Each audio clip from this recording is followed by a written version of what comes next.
Inside of the valley, some Snowdon rivers and rock fossils are left on the seashore. Majestically into the water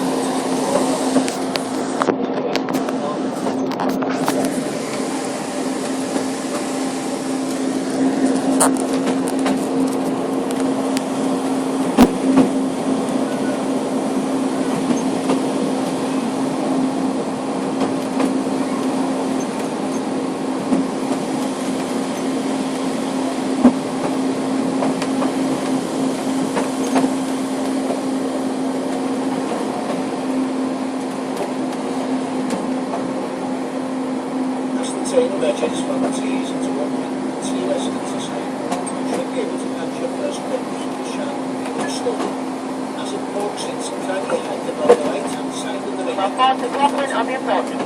course, that is a secret. There's no plan. Rockland stopping on the steps.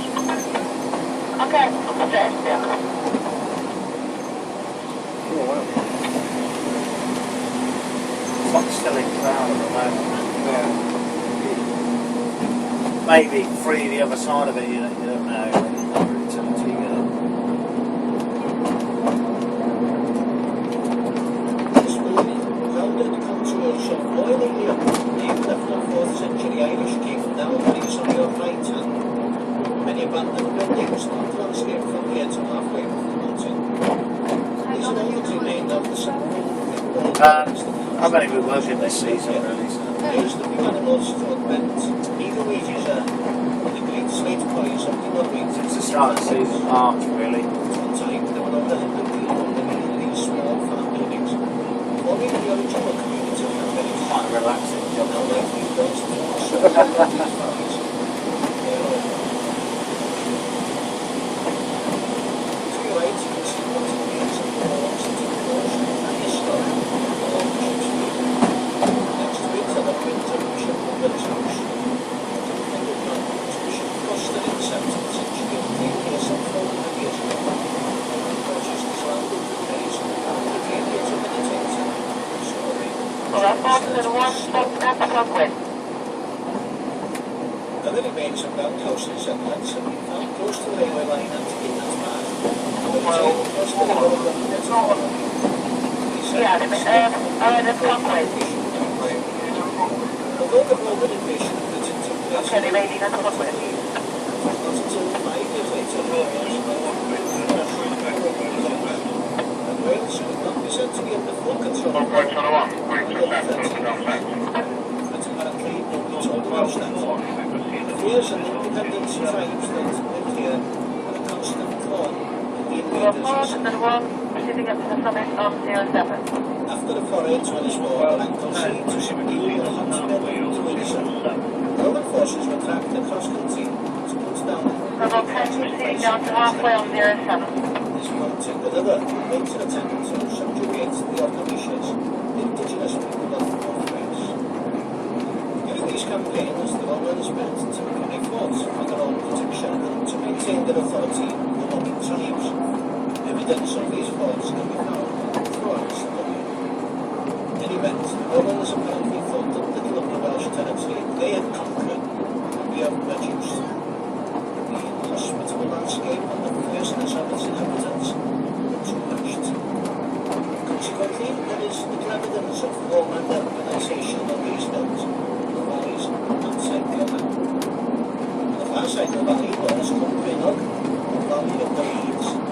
Rises the rounded hut of Foel Gron. To its left stands the red lily of Foel Gulf. The dry stone walls that spread like raised veins across the landscape from here and into the valley on the right side of the track of such historic and cultural importance that some farmers have made to keep them in the water.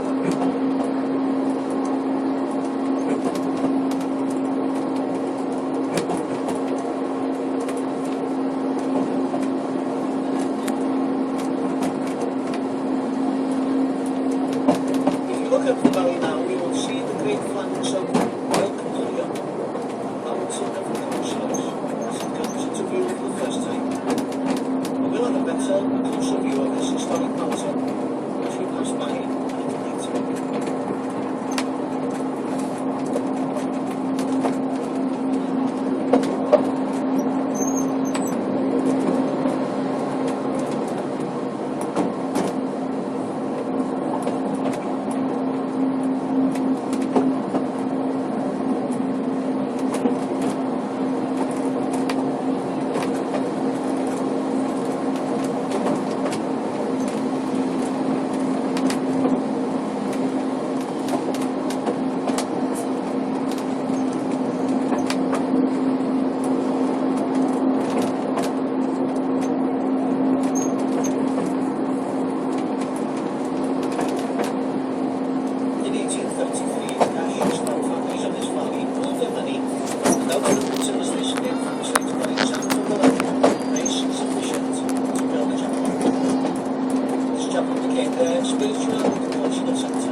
storyline, it doesn't seem that he set foot here often, and now nature has become its final tenant.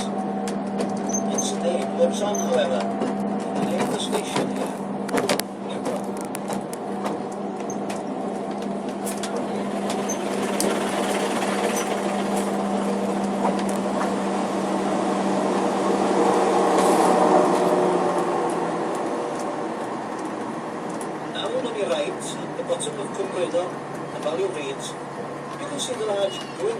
Snowdon 1 stopped at Hebron. It's to have been a place for gathering the sheep once that winter from the fair of the mountain.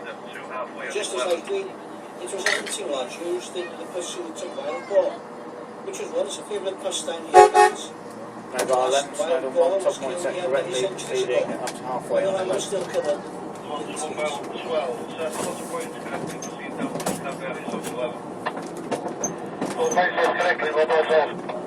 Mobile 12, receiving message from Garrison 11.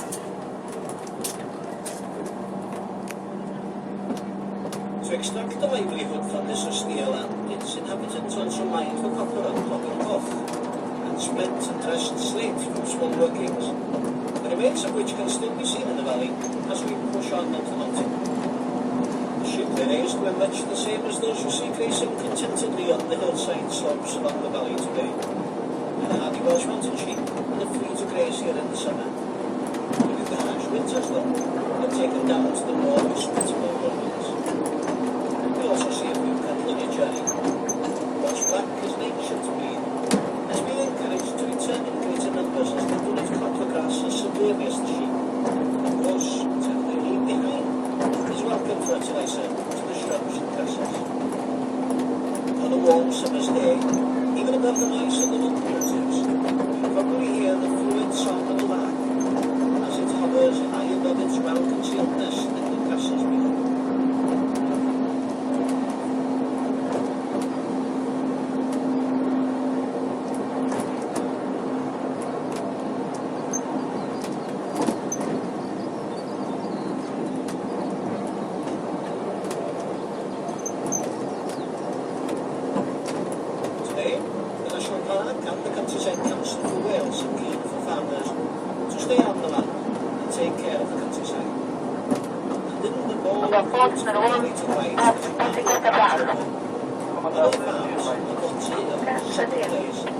Has been restored to the form of a new young family to come back to the valley to carry on its heritage.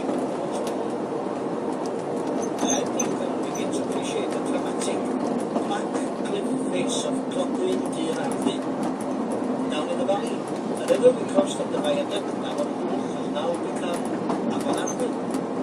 That this sinkhole can become a river in so short a journey shows just how much water flows off the mountainside. This is only one of the multitude of streams and rivers that flow through this landscape.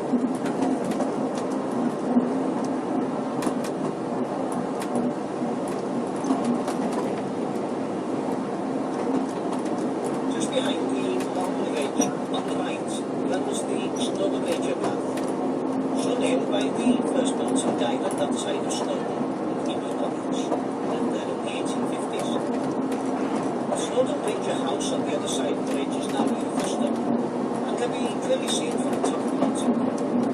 And it's one of the easiest and perhaps the earliest ones on the mountain. It was probably used by the workers of the old Britannia Company on the far side of the summit to unheld the law to the shores of Lake Bethel.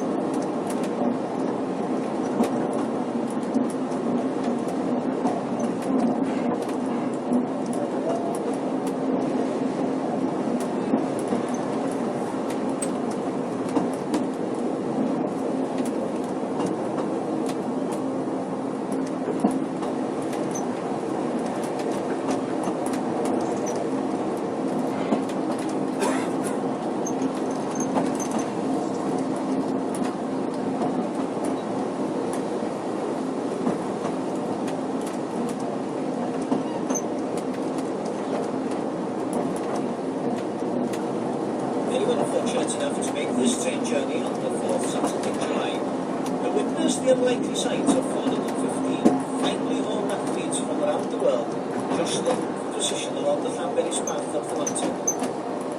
Italians, Americans, Slovenians, Ukrainians, Canadians, Swiss and Australians, along with a sizable contingent from the home countries, will participate in one of the toughest and most popular mountain races anywhere. They've been doing this every year since 1876. The race starts in Canberries and falls in Afton Cement because the runners don't have return tickets on railway and back again. A total of 15.5 kilometres. The current record, just over 1 hour, is not much longer than it takes the train to travel to the top. The women's record is 19 minutes longer than the men's. Organised and trained by volunteers from Canberries and sponsored in part by the Snowdon